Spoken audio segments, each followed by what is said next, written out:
So Gurudev said there's something in our nature that's calling us to Krishna. Something in our nature. That means in your nature, it means in your dharma, in your, as Bhaktivinoda Thakur says in Jaiva Dharma, in your vastu. Vastu means the substance of the soul, whatever it is, your constitutional nature. Within that, there's some ingredient, some quality of you that is searching for that loving relationship with the absolute Sri Krishna. And so that thing that it is, it becomes activated by the combination of, Gurudev says, samvit and ladini. It's a technical term for samvit potency is Sri Krishna, ladini potency is Srimati Radhika, the blissful potency, the conscious potency, and it's on the foundation of what's called Sandhini Shakti, the existence potency. So these three together are Swarup Shakti, the potency of Srimati Radhika. Anyhow, now we're here, and the dance, rasa dance begins. And as the dance is going, Krishna is dancing, it's described each gopi, we can imagine, each person, don't think of the gopis as some kind of like conglomerate, the gopis. The gopis. Each person, each individual of the millions of gopis is experiencing that she alone is dancing with Krishna and he's giving her his full attention. Sometimes she's perspiring and Krishna will take his shawl, his pitambar, yellowish shawl, like lightning, and wipe the perspiration from her face. They will sing and dance. How long were they singing and dancing? Right? The dance had a brief interlude, right? Not so brief. It was a long time also. But when they came back together, again they danced. So they danced for one full moon night. But there's a catch. That it said that the moon, who is also a demigod, the personification of the moon, Chandra Devata, became so intoxicated in the beauty of this scene, right? Dhira Samire, Jamuna Tire, very fragrant scent was in the air, Jamuna was flowing very sweetly, the atmosphere, the weather was perfect, and it was such a beautiful scene, the singing, the instruments, the actual scenery, that the moon stopped and you couldn't move. Right? It's like you're watching something and you're like, oh, you gotta go, time to move forward. Like snooze button, push the snooze, push the snooze. So it said that the moon stopped for one entire night of Lord Brahma. How long is that? I think it's like 4,320,000,000 years. 4,320,000,000, I think it's something like that. I don't remember, half a day of Brahma and half a day, something like that, a long time. And all the demigods were in their airplanes watching, and the wives of the demigods were in the laps of their husbands, but they were senseless. Not senseless, but they lost all their physical sense, and they were just stunned in the absorption of the beauty of the scene. So in this way, Krishna was dancing with all the gopis. But all of a sudden, what happened? Rasa Bangilo. The rasa stopped. Imagine. The rasa stopped. What happened? Srimati Radhika, Shri Radha disappeared. And when Shri Radha left the dance, so Krishna was dancing with millions of these gopis, thirsty souls finally meeting their beloved and having their souls thirst for love being quenched by Shri Krishna's darshan, and his embrace, and his smile, and his sweet voice, and his playing, his dancing. But Srimati Radhika left the rasa dance. And immediately, it's described Krishna was dancing and it was like a firebrand. Like if you spin fire in a circle, it looks like just one, no break.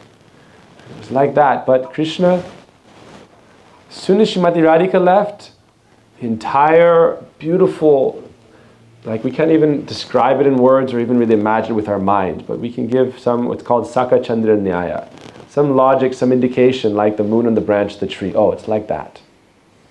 You give a material words to try to express something transcendental that you can't really understand, but you give some idea, some glimmer, some glimpse.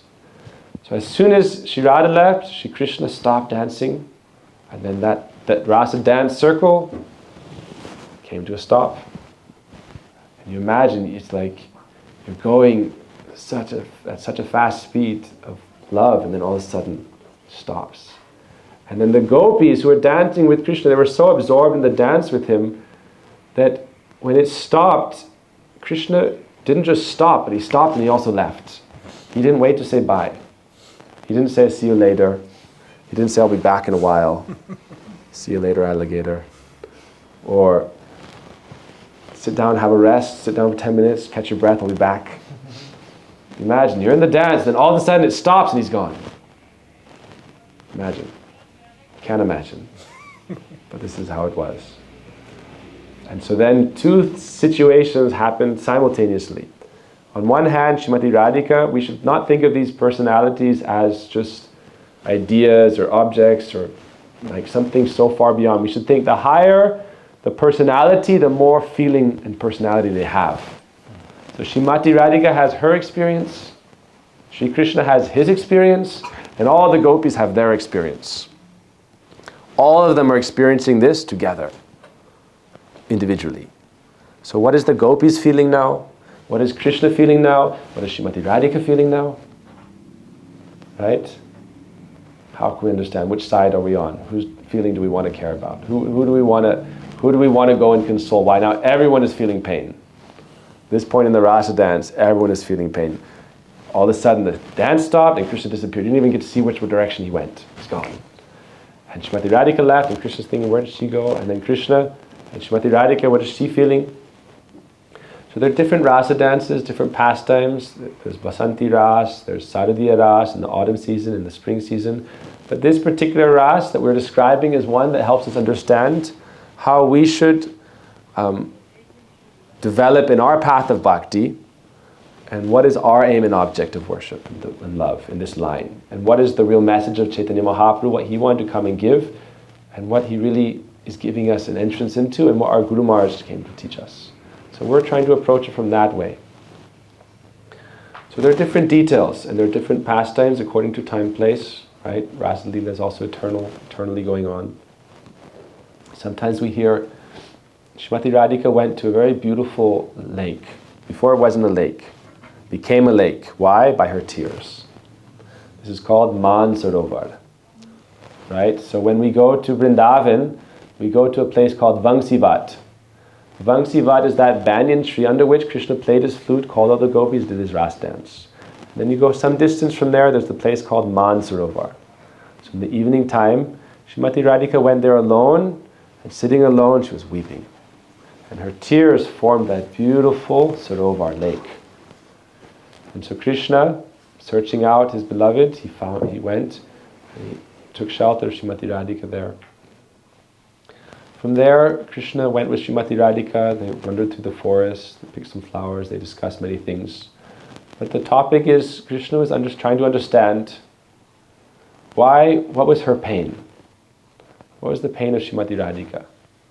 So he can try to console, because they are like one, pranaya vigraha, right? The melted form of divine love, combined as one. So if she feels pain, he feels pain, what is her pain? It's a very complex matter. So it's not very easy to discuss and describe, but Gurudev would say you should give some indication. We hear from Guru and Vaishnavas that what is the fault? The gopis don't have any fault on one hand. But on the other side,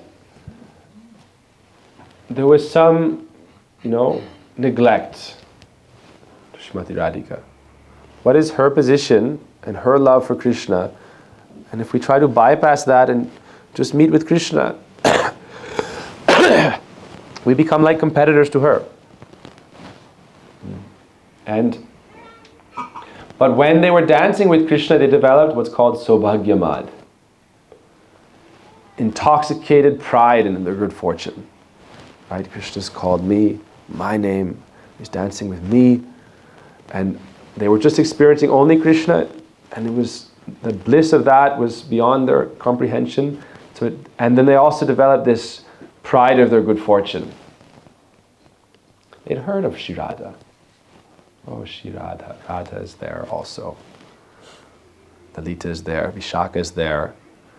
But in that moment, with Krishna, like Vaishnavas sometimes say, ki chinu ki hoinu, means who was I and who am I?